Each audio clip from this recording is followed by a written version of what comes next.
조선 역사를 쭉 보면 정말 대단한 사람이 많았었는데요. 오늘 이야기할 이 사람만큼 뛰어난 처세술을 가졌던 사람은 없었던 것 같습니다. 이 인물은 양반 아버지와 노비 어머니 사이에 얼자로 태어나 정승 바로 아래였던 종일품 숭정대부까지 올라갈 만큼 파란만장한 삶을 산 사람이 없을 정도이죠. 그는 바로 희대의 풍운하 유자광입니다.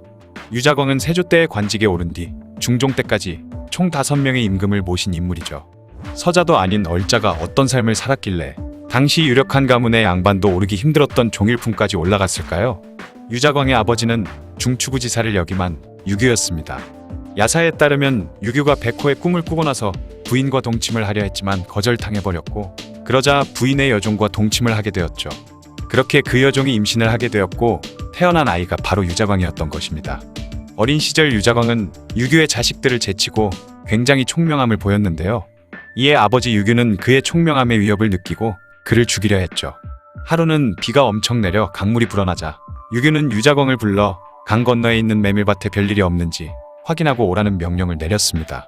그를 물에 빠뜨려 없애려는 생각이었죠. 하지만 유자광은 큰 나무 판자 위에 올라가 무사히 강을 건너 살아남았습니다. 이후 그는 아버지와 이복 형제들의 견제를 피하기 위해 도박이나 여자들을 희롱하고 술에 빠져 방탕하게 시간을 보냈지만 이내 마음을 고쳐먹고 살기 위해 무예를 익히게 되었죠. 그래서 결국 경복궁의 문을 지키는 갑사가 되었습니다. 그러다 세조가 왕위에 오르고 시간이 지나 1467년 이시해가 함경도에서 난을 일으키자 일생일대의 기회라 여긴 유자광은 세조에게 상소를 올려 이시해의 난을 진압하는데 자신 한 몸을 바치겠다며 그곳으로 보내달라 청했고, 이에 유자광의 패기에 세조는 엄청 흡족해했다고 하죠. 그래서 세조는 유자광을 남이 장군의 휘하에 들어가도록 했고, 그렇게 이시해의 난을 토벌하며 공을 세우게 되었습니다. 난을 평정한 이후에 그는 문이나 지키던 갑사에서 불과 3개월 만에 정오품 병조정랑으로 유례없을 정도의 초고속 승진을 하게 되었죠. 그뿐만 아니라 세조는 그가 너무나 마음에 들었는지 유자광에게 문과 과거 시험을 치르게 했는데요. 신숙주는 유자광의 답안이 허접하다고 떨어뜨렸지만 세조는 답안 작성이 잘 되었다며 유자광을 장원급제로 삼아버렸습니다. 그렇게 그는 병조정랑이 된 지 얼마 지나지도 않았는데 정삼품 병조참지에 오르는 기염을 토해버렸죠. 거기다가 이시의 난의 토벌의 공을 인정받아 적개공신 2등의 이름이 오르기도 했습니다. 이에 대소신료들은 천한 출신인 유자광에게 이러한 고속승진은 있을 수 없는 일이라며 강력하게 반발했지만 세조는 더 강력하게 니들이나 잘해라, 유자광은 절세의 인물이다라는 말을 하며 대신들의 반발을 단숨에 잠재웠다고 하죠. 사실 세조는 한 명의 신숙주 등 공신들의 세력이 지나치게 커지다 보니 그들을 견제할 세력이 필요했고, 그 견제 세력으로 이시해의 난을 평정한 남이, 강순, 구성군 이준, 유자광 등 신진 무신 세력에 힘을 실어주려는 속셈이었다 라는 설이 있을 정도로 공신들의 힘이 커지는 걸 경계하고 있었습니다. 그러다 세조가 세상을 떠나고 예종이 즉위를 하게 되었는데요. 예종은 세조가 힘을 실어주던 새로운 세력인 남이, 이준, 강순 등을 그다지 좋아하지 않는다는 걸 눈치챈 유자광은 계유정난의 공신인 한명회, 신숙주 등의 세력에 붙게 되었죠. 애초에 유자광은 세조의 총애를 더 받던 남이를 못마땅해 하고 있었는데 예종도 남이를 탐탁치 않게 여기는 걸 기회로 여긴 유자광은 남이가 자신에게 찾아와 정변을 일으키자고 말했다며 그가 역모를 꾀하고 있다고 거짓 고변을 했습니다. 이렇게 유자광의 모함으로 인해 남이, 구성군 이준, 강순 등은 갑자기 역모자로 몰려 유배를 가거나 죽임을 당하면서 신진 무신 세력의 대부분이 몰살당하고 말았죠. 그렇게 유자광은 역모를 미연에 막은 공을 인정받아 이때 공신 1등에 책록되면서 무령군 자원대부에 봉해졌습니다. 유자광의 출신이 한미하다 보니 세조나 예종의 총애를 받지 못하면 자신도 어찌 될지 모르는 상황에서 기존의 공신 세력과 신흥 세력의 권력 다툼을 철저하게 이용해 살아남은 것인 동시에 조선 건국 이래 전무후무할 정도의 승진가도를 달린 것이었죠. 그리고 세조에 이어 예종의 신임도 얻게 되었고, 당시 신흥 세력을 눈엣가시로 여겼던 공신 세력의 눈에도 띄게 되면서 정치적 기반도 어느 정도 마련되었던 것이었습니다. 하지만 그것도 잠깐이었고, 여전히 주변의 대신들은 얼자 출신인 유자광과 가까이 하는 것을 꺼려했었으며 그가 뭔 짓만 해도 공격을 받기 일쑤였죠. 어쨌든 예종과 왕실에서는 총애를 받아 승승장구할 수 있었는데 그게 어느 정도였는지 한 가지 일화를 보면 알 수 있습니다. 어느 날 자신의 부하였던 박성간이 유자광이 반역을 꾀하는 중이라고 고변한 일이 일어났는데요. 이에 유자광은 의금부로 잡혀가 고문과 신문을 당하고 있었죠.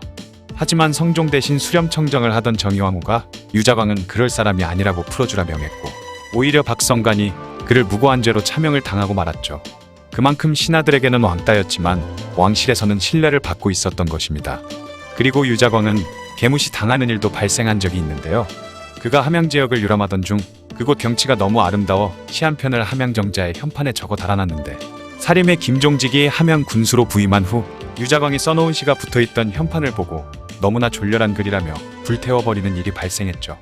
이에 유자광은 자신을 조롱한 김종직과 그의 제자들인 사림에 원한을 품게 됩니다. 하지만 당장은 그들을 완전히 쳐낼 명분이 없었기 때문에 일단은 참고 기다리기로 했죠. 시간이 흘러 예종이 죽고 나서 성종이 왕이 된 후부터 그의 권세는 조금씩 비극되기 시작하는데요.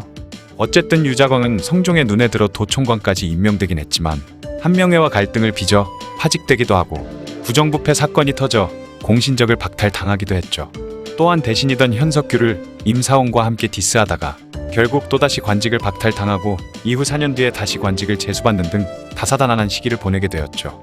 그리고 아무리 여러 왕의 총애를 받았다 하더라도 그는 얼자 출신이었지만 세조의 총애 덕분에 과분한 관직을 제수받은 인물로 찍혀 사림 출신 대신들뿐만 아니라 훈구 대신들에게도 지속적으로 탄핵을 받기도 했습니다.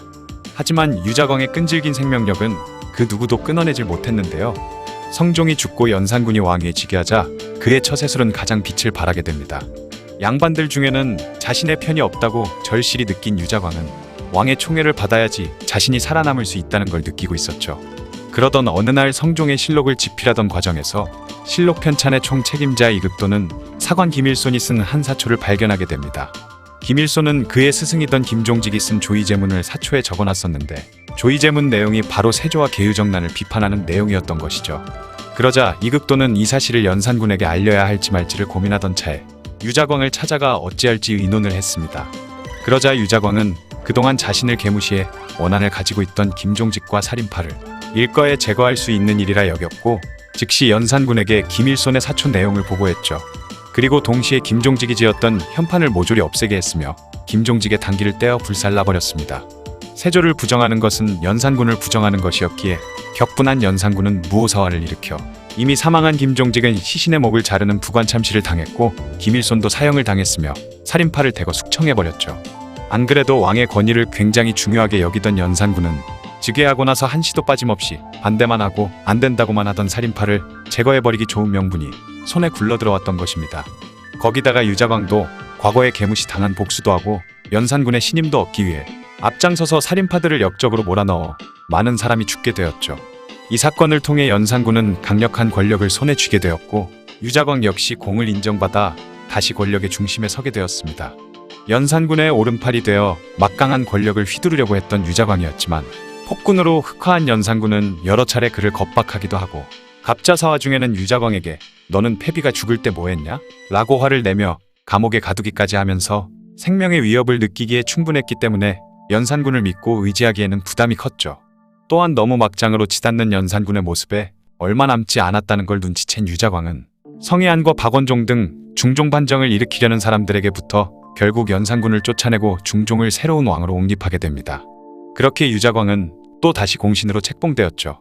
하지만 문제는 연산군을 몰아내며 조정에 대거 진출한 사람들이 그와 거의 원수지간인 살인파였으며 연산군과 친하게 지냈던 세월도 있긴 있으니 중종과 반정 공신들조차도 그를 불신했던 것입니다. 이후 그는 살인파에게 연산군과의 친했던 관계를 지속적으로 공격받아 결국 그는 누구의 보호도 받지 못하고 귀양을 가는 신세가 되고 말았죠. 그리고 귀양지에서 병까지 얻으며 결국 눈이 멀어 장님이 되었고 불과 5년 만에 74세의 나이로 유배지에서 세상을 떠나고 말았습니다. 야사에 의하면 꿈에서 남이의 홀령이 나타나 유자광의 눈을 뽑았는데 그 뒤부터 장님이 되었다는 이야기도 있죠. 그렇게 생존과 처세의 달인이던 얼자 출신 유자광의 마지막도 쓸쓸하고 비참하게 끝이 난 것입니다. 현재 그는 간신이라는 평가와 간신까지는 아닌데 그런 이미지가 더 씌워진 불행한 인물이었다는 평가를 둘 다 받는 중인데요. 얼자 출신인데도 이 시에 난과 남이의 옥, 무오사화, 그리고 중종 반정 등 역사적으로 큼지막한 일들을 겪으면서 계속해서 살아남아 높은 자리에 오른 걸 보면 정말 대단한 입지전적인 인물인 것 같기는 하지만 자신이 살아남으려고 남을 희생시킨 것은 간신이라 불릴만 하기도 하네요. 조선시대 처세술과 생존용 말렙이던 유자광에 대한 이야기였습니다. 영상을 봐주셔서 감사합니다. 더 재미있고 유익한 영상으로 다시 찾아뵙겠습니다. 구독과 좋아요 꾹 눌러주시고 댓글도 부탁드려요.